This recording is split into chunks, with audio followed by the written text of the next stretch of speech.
Society usually tells a very simple story about addiction. We treat it as a lack of willpower, a moral failing, or a purely physical hook to a chemical substance. In her book, Trauma Bonds, therapist Terry McCall defines addiction as a profound emotional relationship.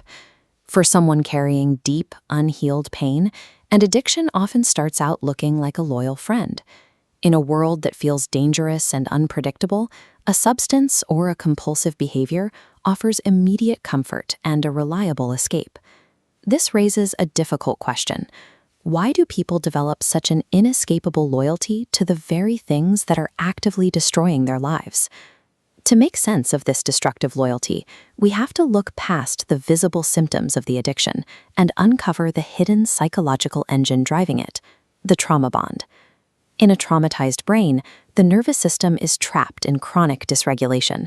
When an addictive behavior is introduced, it washes the biological system with deceptive calm. Your brain logs this artificial relief as a vital survival mechanism, cementing the bond's foundation. But to understand the true strength of this connection, we must ask why the brain was in such distress to begin with, and that usually points back to childhood wounds. Growing up requires stable, predictable love and secure attachment to feel safe. When a child experiences an unstable or neglectful environment, the absence of that foundation creates a massive emotional void. Children inevitably internalize deeply painful messages, like, "I am not good enough," or "I can't trust anyone." When you combine a nervous system stuck on high alert with a deep sense of emotional inadequacy, you create the perfect fertile ground for an addiction to take root and flourish. Here is the cruel irony of the trauma bond. In order for the bond to survive, it requires the continuous reopening of those old childhood wounds. Adults will often unconsciously recreate the conditions of their original trauma.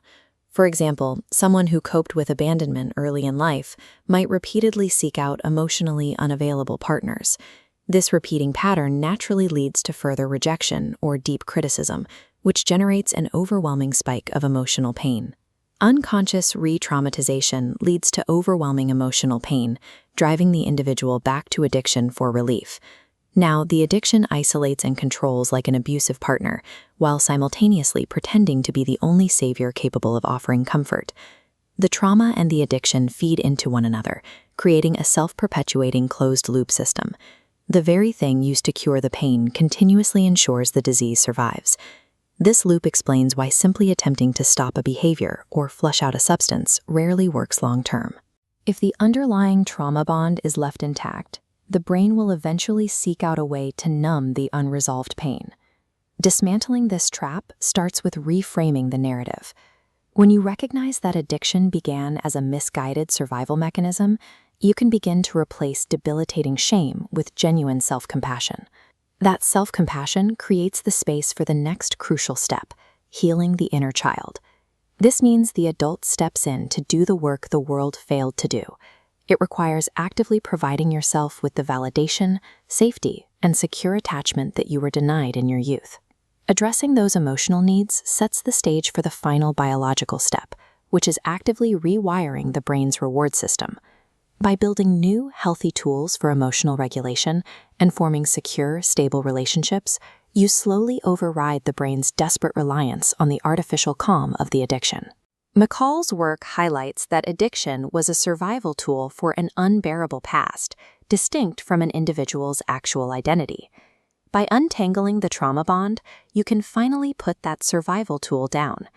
Understanding these psychological ties allows for a life defined by choice rather than compulsion.